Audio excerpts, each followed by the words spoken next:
Hey, good afternoon. It's Wednesday, November 2nd, and welcome to Everyday Talks 24/7. Really great to have you along today. We're going to continue talking about the fruit of the Spirit and how the enemy of our souls wants to make us think that you can have the genuine fruit of the Spirit without the work of the Spirit, without the sacrifice of Christ, without being committed to Christ.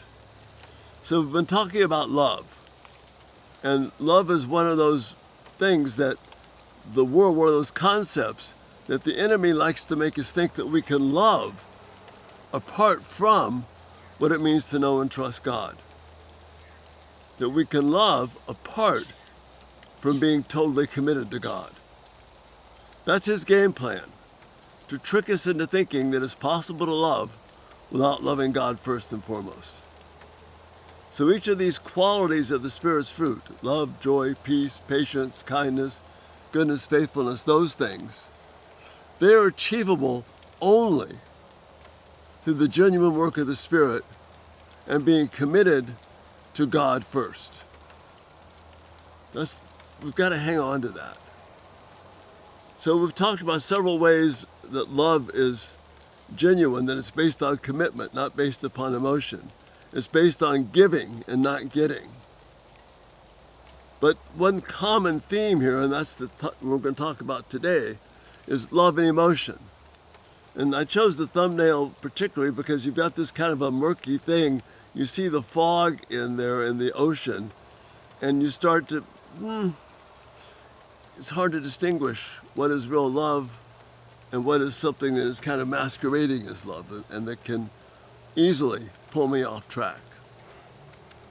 So that's what I want to talk about today. Emotion is a part of who we are as people.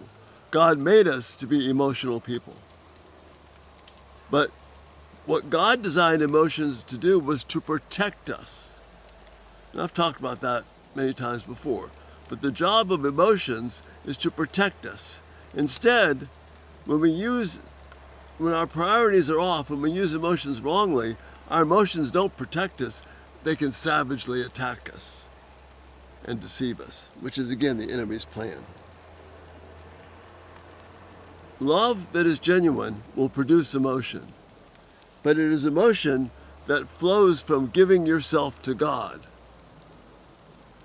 That type of passion and emotion is the very best that you could possibly have, because you've got the right thoughts connected to the right emotions, which result in the most protection for us. So you're giving to bring honor to God first. However, love that is not centered on commitment to God, love that is centered on serving yourself or anything other than something that's going to bring honor to God, is going to be flowing from a sense of personal desire. That desire is always destructive and self-consuming, even if it doesn't look like it at the time. That's why it's deceptive.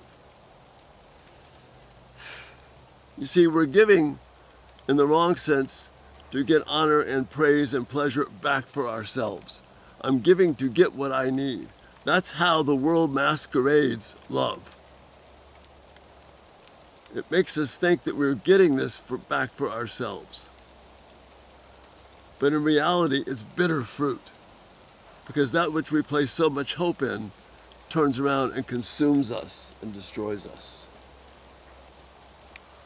Love that is centered on bringing honor to myself means that my focus is not to give honor and praise and gain satisfaction from doing what God wants.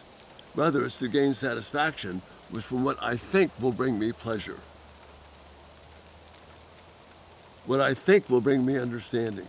But if it's not centered about bringing honor to God, if you cannot be in a relationship where the first focus is not to bring honor to God, but the first focus is what brings you pleasure, what makes you feel secure, what makes you think that you are safe in this relationship. If it's not centered on honoring God, it is not safe.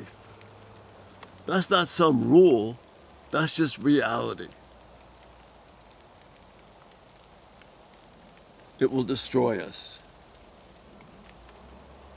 In Proverbs, evil is presented oftentimes as the adulterous woman, as the wrong woman. But it's just either man or woman. It could be either. But in this case, the woman is out to seduce and draw in. But we see that the promises are made. Hope is given. Religion is even talked about. But as a better translation of the Proverbs 7 ends, the young man buys into these promises, not knowing that they lead to the bedrooms of death. He gets the bedroom all right, but it's the bedroom of death. Amnon is a young man who was out for his own pleasure. He even defined his lust for Tamar as love. But when he had her, when he consumed her, he was done with her, because he misconstrued what God had there. Samson followed his lust, calling it love, wanted the desire for a woman, and that controlled him. And he was willing to use Delilah and anyone else to get what he wanted. In the end, it cost him his life. First his eyesight, and then his life, even though at the end he did turn around and figure out what it meant to bring honor to God. David and Bathsheba together went down a dark road of personal pleasure, calling it love, but it wasn't. You see, emotion that is not driven by bringing honor to God will destroy us, either slowly or immediately, but it will not build us. Yes, it's intense, but the more intense it is, the more destructive it becomes, the more cloudy it becomes, the more the fog covers up love and gives honor and allegiance to emotion. So passion is what drives us. And then we'll take anything that we can to fit in that gap there and say, oh, this is good. But if it's not centered on bringing honor to God, if you can't do this and say before God, Lord, thank you for bringing this to me, because I know it honors you, it's not something you can trust. See, the only way that our emotions can protect us is if we are focused on bringing honor to God. If my emotion is not centered, is not focused on bringing honor to God, it will destroy me and those that I love.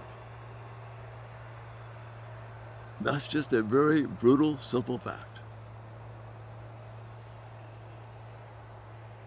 Emotion, if it's not centered on serving God, will cloud our thinking and lead us down to a path of destruction. Again, give me some thoughts and feedback. It's important for us to grasp, an important distinction for us to grasp. Check us out at everydaytalk247.com. If you haven't subscribed, turn on post notifications. The videos will come right to you. Got a Q&A Friday coming this week. So again, send in your questions, maybe questions from today. Again, thanks so much for being here. And Lord willing, we'll see you tomorrow. Have a great evening.